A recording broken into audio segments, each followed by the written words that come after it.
Les postos, on se retrouve pour le débrief de Nono. Nono va débriefer ce match FC Barcelone-Real Madrid. Victoire du Real Madrid, 3-2. Salut Nono. Salut Sacha. Alors le Real s'impose dans cette demi-finale de Supercoupe d'Espagne contre le FC Barcelone. Franchement un très très bon classico.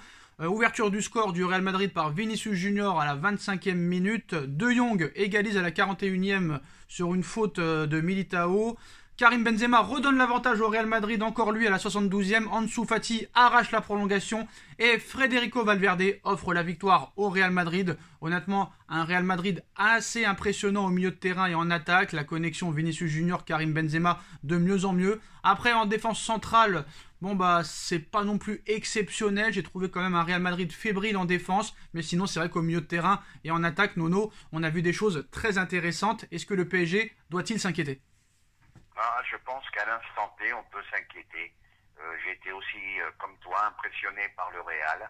Comme tu as dit, un Benzema qui n'a jamais été aussi fort qu'en ce moment. Un Vinicius qui me surprend de jour en jour, qui progresse vraiment à vitesse grand V. Un milieu de terrain habituel, un milieu de terrain extraordinaire. Et puis comme tu as dit, je confirme, une charnière centrale un peu fébrile.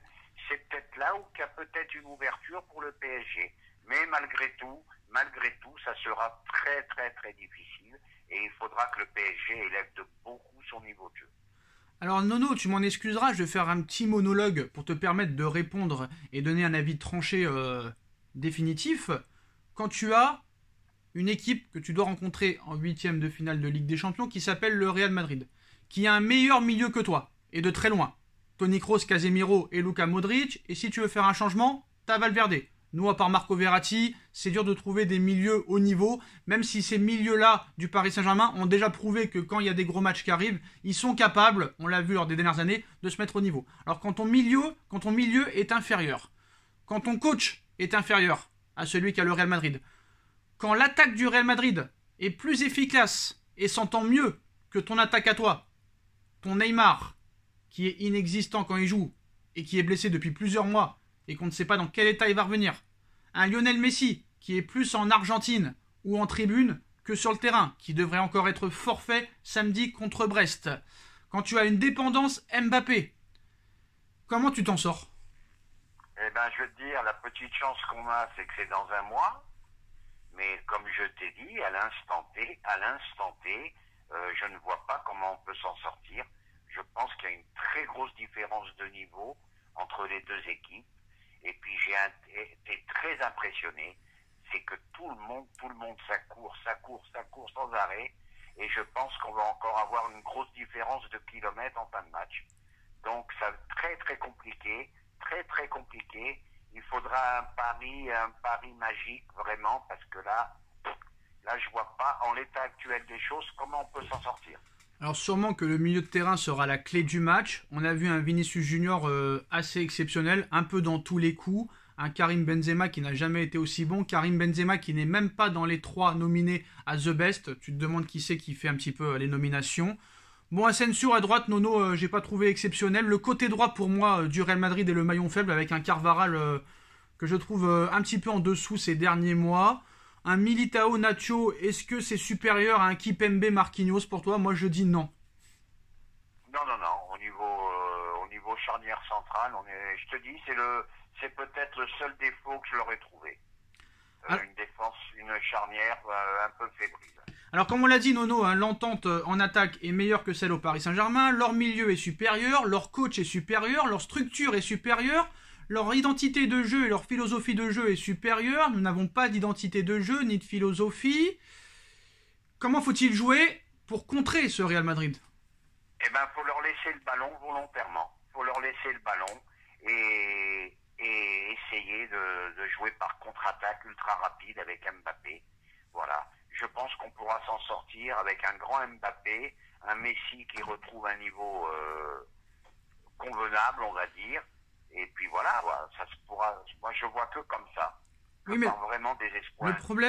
Le problème, Nono, c'est qu'on dit ça depuis le mois de septembre. Depuis le mois de septembre, on attend de dire que Messi va revenir à un niveau acceptable. On le voit toujours pas à un niveau acceptable. Ça fait 2 ans qu'on espère que Neymar sera du niveau du Barça. On attend toujours. Di Maria est un petit peu dans l'ombre. On va prier pour qu'Mbappé ne se blesse pas, mais moi honnêtement, à l'heure où on parle, pour moi le Real Madrid est favori. Je suis désolé de le dire, ça va peut-être énerver les supporters parisiens, ça m'énerve déjà moi-même de le dire. Mais voilà, je me répète parce qu'il faut en être conscient. Quand ton coach est meilleur, quand ton milieu est meilleur, quand ton attaque est meilleure, quand les joueurs qui sont tes stars sont blessés ou ne sont pas disponibles, parce qu'il faut pas oublier que Di Maria, Messi et Neymar, ça fait quand même pas mal de temps qu'ils n'ont pas joué.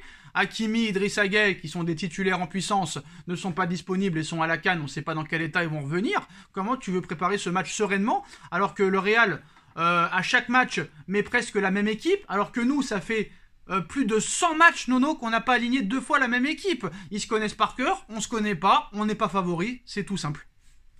Ah ben c'est sûr qu'on n'est pas favori, c'est sûr qu'on n'est pas favori. Quand tu vois ce match de ce soir, ce choc en Espagne, et que tu vois le choc qu'on a eu entre PSG et Lyon, je vais te dire, ça te rend pas optimiste, hein, au niveau de l'intensité, au niveau du jeu.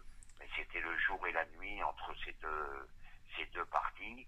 Donc oui, je me répète, à l'instant T, je ne vois pas beaucoup de chance pour Paris. Maintenant, comme tu as dit, il y a un mois, on va voir.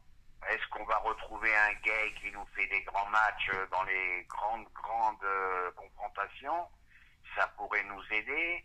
Espérons qu'un Verratti se blesse pas. Espérons qu'on retrouve un Messi. Enfin, il faut espérer beaucoup de choses. Mais je suis quand même assez pessimiste. Bon après, il faut quand même être optimiste un petit peu, c'est pas non plus des rocks défensifs, ils prennent aussi beaucoup de buts comme nous. Et à un moment donné, le couloir droit, c'est peut-être par là qu'il faudra passer. Pour moi, je ne sais pas ce que tu en penses, mais peut-être qu'une attaque Di Maria, Mbappé sur les côtés, avec Messi devant, Di Maria et Messi qui courent le plus en attaque, hein, pourrait peut-être être favorable au Paris Saint-Germain, surtout que Neymar ne sera pas à 100%, ça sert à rien de le mettre pour le mettre et qu'il rechute et qu'il soit encore forfait 6 mois, non? Ah bah oui, mais je suis d'accord avec toi. Il faudra un PSG à 100%, il faudra jouer les coups à fond, il faudra un Mbappé magnifique, voilà quoi. Hein. Et il faudra un Messi qui nous sort des tours de magie. Mais non, Enfin, il faudra beaucoup de si. moi honnêtement, je vais Ça te va être titiller un peu. difficile quand même. Non, je vais te titiller un peu. Tu dis qu'il faut leur laisser la balle. Mais comme nous non plus, on n'a pas la possession de balle, on peut se retrouver avec une purge. Mais les deux, c'est pas des rocks défensifs. Honnêtement, dans quel système pour toi le PSG doit jouer? Ou est-ce que t'as pas encore la réponse et que t'as besoin de temps encore pour le savoir? Ah non, ils vont trop vite en contre-attaque, donc il faut leur laisser le ballon volontairement. Et c'est nous qui devons jouer en contre-attaque. Ah non, ils vont à 3000 à l'heure, ça va très très vite. Au milieu, ça va à une vitesse folle. Non, faut jouer en contre eux, je pense. Mais alors un milieu à 2 ou un milieu à 3 pour le PSG? Un milieu à 3, surtout un milieu à 3. Et tu partirais sur quoi, toi? Donc Verratti, bien sûr, accompagné. On n'a pas le choix. Je vois, moi, je verrai un milieu Verratti, Gay, et puis allez, je me lance. Faisons entrer le petit Simons. On a vu que les petits du Barça pouvaient se débrouiller, alors pourquoi pas Simons? Donc Danilo, Herrera, Paredes sur le banc. Sur le banc, mais bien sûr sur le banc. Et Bien sûr. qu'est-ce que pourra apporter Simons que n'apporte pas Paredes, Danilo Pereira, qui sont quand même au niveau impact physique plus puissants que Simons, mais moins rapides que Simons? Oui, mais peut-être, mais moi je vais te dire, le petit Simons, il joue à une touche de balle, il n'est pas embarrassé avec le ballon comme Danilo ou Herrera, donc je pense que ça peut apporter du lien au jeu. Mais le problème, Nono, Voilà. quand tu vois que Toni Kroos c'est le mur de Berlin et que Casemiro quand même est puissant, est-ce que Paris va pouvoir répondre à cet impact physique? Parce que Verratti, Gay... Moi je te le dis depuis une quinzaine de vidéos. Non mais c'est pas ça. Je te le dis, notre gros problème c'est, on a beau parler pendant des heures, notre gros problème c'est le milieu. Oui mais Nono, Prions que Verratti soit pas blessé. Nono, comment tu fais pour répondre à l'impact physique? Avec Verratti... mais je te dis, ça sera le problème. Bah c'est pour ça. Voilà. Alors est-ce qu'il faut mieux pas pour toi... Est-ce qu'il faut mieux pas pour toi mettre Verratti, Gay, Paredes par exemple? Parce que même si Paredes n'apporte pas grand chose, il peut peut-être, on va dire, te changer le match, te l'arrêter un petit peu, te le changer, te le ralentir, mettre un faux rythme, je ne sais pas. Oui, tu as peut-être raison, Sacha, tu as peut-être raison. Bah, c'est mon avis en tout cas. Hein. Paredes a quand même plus d'expérience, il peut mettre des coups, il peut arrêter, stopper des actions du Real. Mais vu ses dernières prestations, qu'est-ce que tu veux que je te dise? Vraiment, je pensais pas qu'on serait embêté comme ça. On parle même plus de Wijnaldum, alors tu vois, compliqué pour nous. Et eux, Ah. ils ont Valverde en réserve. Alors Nono, Tu vois la grosse différence qu'il y a au milieu. alors Nono, on finira là-dessus. Hein. Tu sais que Mbappé normalement devrait finir au Real Madrid. On voit un Vinicius exceptionnel. Beaucoup disent qu'il est à la table de Mbappé à l'heure où on parle. Bon, il n'a pas de Coupe du Monde pour l'instant, il n'a pas de finale de Ligue des Champions à son actif. Quoique je crois qu'il était dans l'effectif quand le Real a gagné en 2018, faudra vérifier. Quant à un Vinicius exceptionnel, un Karim Benzema exceptionnel, que tu es sur un Mbappé qui devrait signer et peut-être aussi sur un Haaland, Mbappé qui voulait être la star de son équipe, est-ce que réellement il sera la star avec tous ces joueurs à côté de lui? Ah bah, il faudra qu'il partage avec ses collègues. Parce que là, il va rejoindre des joueurs très très forts aussi. Donc, il faudra partager.